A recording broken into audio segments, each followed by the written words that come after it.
Hello and welcome to Dateline Abuja. I'm Kayla Megwa. The president is in Turkey, marketing us to the world as he should, signing 9 bilateral agreements. But there are those who say he travels too much.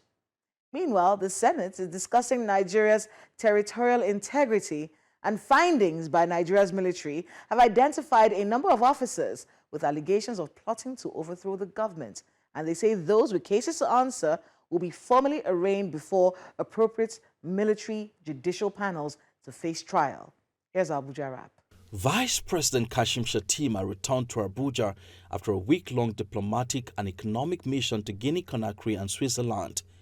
A statement by Senior Special Assistant on Media and Communication, Mr. Stanley Nkwata, said Vice President Shettima arrived at the Nnamdi Azikiwe International Airport on Saturday after representing President Bola Tinubu at the inauguration of Guinea's President Mamadi Doumbouya and leading Nigeria's delegation to the 56th World Economic Forum annual meeting in Davos.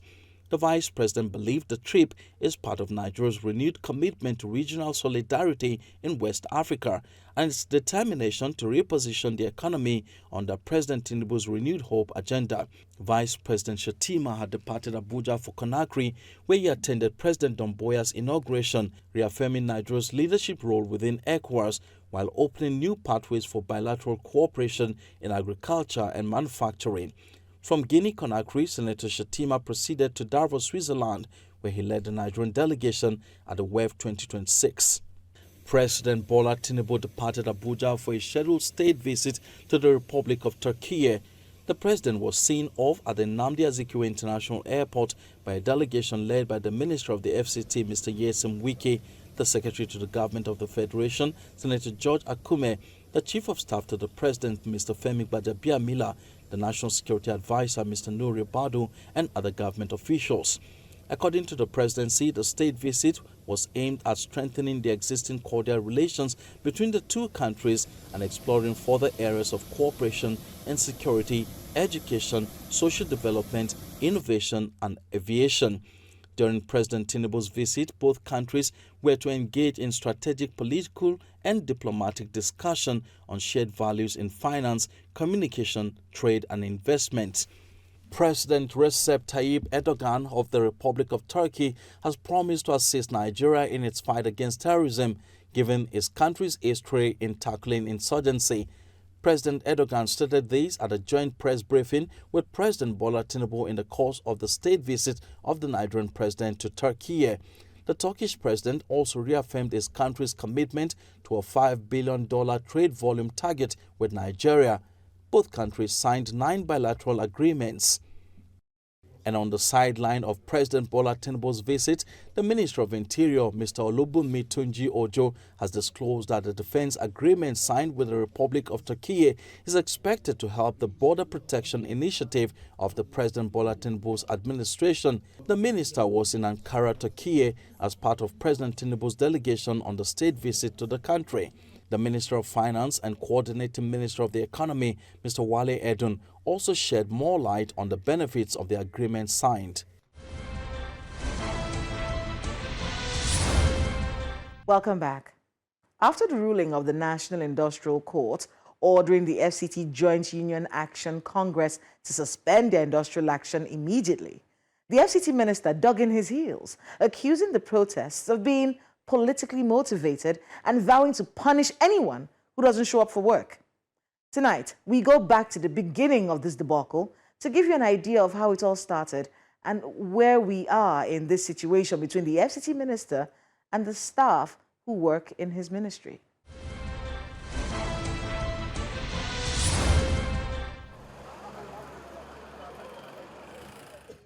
Last week at the Federal Capital Development Authority complex, which houses most of the agencies under the Ministry of the FCT, workers under the ministry shut down government activities over unpaid promotion arrears, among other labor issues.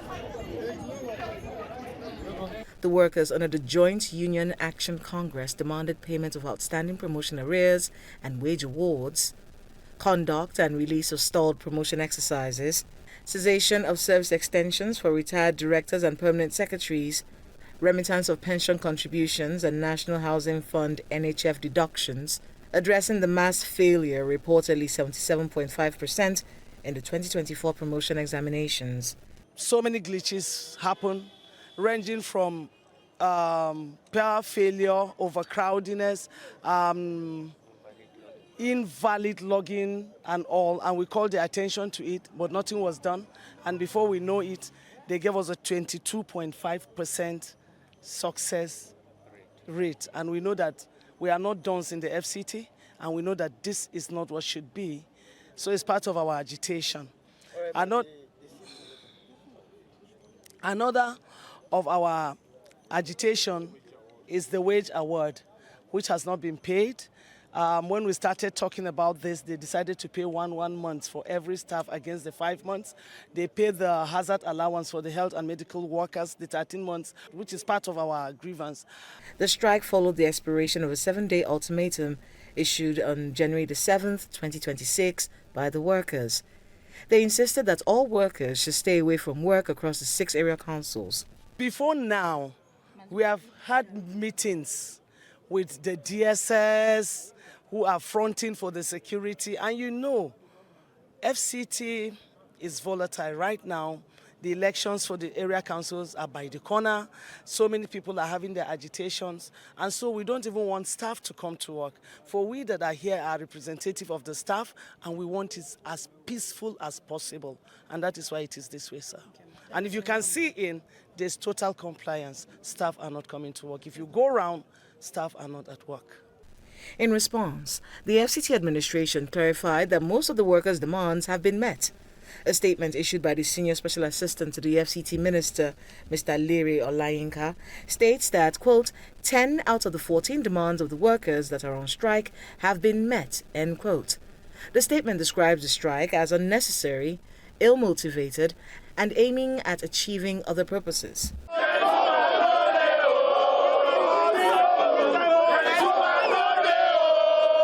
Fast forward to the 27th of January 2026, a crowd of workers of the Federal Capital Territory Administration, FCTA, were at the premises of the National Industrial Court, displaying different placards, protesting their unpaid allowances, welfare grievances, among other complaints.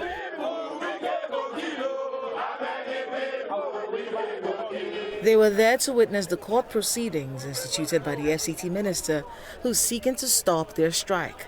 The Nigerian police led security agencies to ensure there is no breakdown of law and order. Inside the courtroom, the counsel wait for the start of the proceedings. The FCT minister, Mr. Wike, had filed a lawsuit seeking an order to compel FCTA workers to resume work after going on strike, which is due to unresolved welfare grievances, including 5 months of unpaid wages, long withheld promotion arrears, and poor working conditions. However, counsel for the minister, Mr. Ogu Onoja, stressed that the ongoing FCTA workers' strike is illegal, stating that it contradicts Sections 4 and 6 of the Trade Dispute Act. He states that the employees should not embark on a strike when a matter has been referred to the court. The application for joinder is not ripe. It was filed today. And even if it's going to move, we are going to oppose seriously.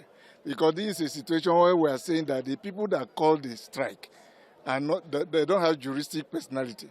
They are not registered under the CAMA, and they are not registered under the Trade Union Act. So because of that, we are going to oppose any joinder, because you cannot join something to something that does not exist. In law, the two people that the JWAC and the president and the secretary are not recognized under the Trade Union Act. That's why we're objecting. And now today we'll move the motion for interlocutory injunction, and then it's adjourned to tomorrow for ruling. Counsel for the defendants, Mr. Maxwell Okpara, stated that it would be risky to order the striking workers to resume work. He also stated that there is no form of mediation currently underway to resolve the dispute. This particular time is wasting in court trying to intimidate workers. Is it not enough to talk to workers? People have tried to mediate. You refuse. With the mentality of that FCT is your state. This FCT is not a reverse. So, but we established before the court, we said what we expected the them to do is to apply that the court should refer this matter to mediation. But they were interested on calling off the strike. And we are not saying that if you call off the strike, you want an angry, hungry man to go and start off work. And we are saying that it's even more dangerous. Justice Emmanuel Sobilim adjourned the case to March 25 for ruling on the application.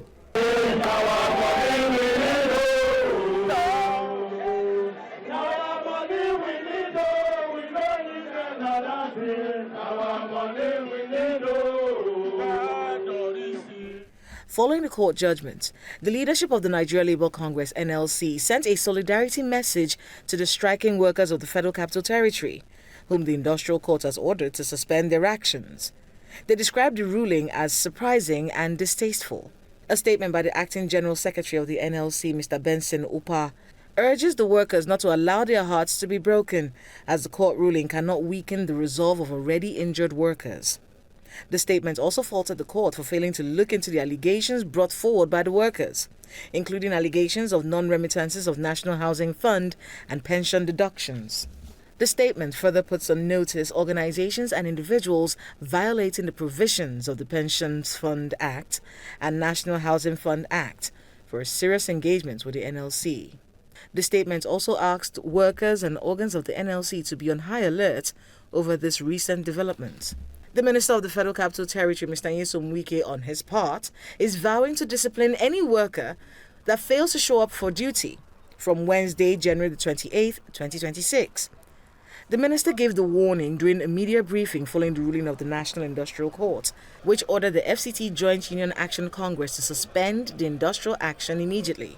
He also warned against any form of protest or attempt to block the entrance of the FCT administration headquarters.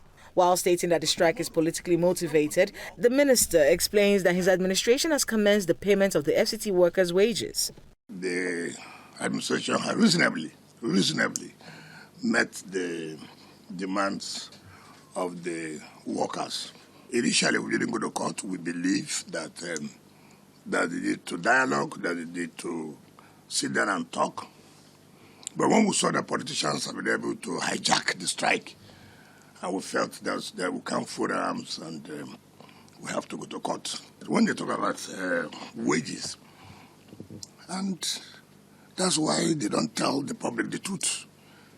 5.something billion, and I say, listen, acting head of service, the permanent secretary treasury, let's start paying. We pay December, we are going to pay January. But if they by February, would have, how would you now say no? You can't intimidate the administration, blackmail anybody.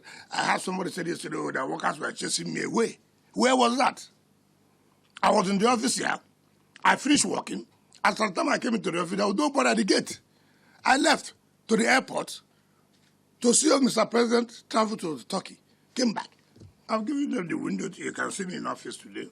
For tomorrow, if you don't come to work, we are going to apply the big stick. And from tomorrow, if you see anybody who says, oh, he wants to block the gate, we'll make you a scapegoat. The law must take its place. The next day, early images from the headquarters of the Federal Capital Territory Administration indicate that work has resumed. Though workers are seen trickling in, a high presence of security operatives can still be seen parked just across the gate of the Secretariat.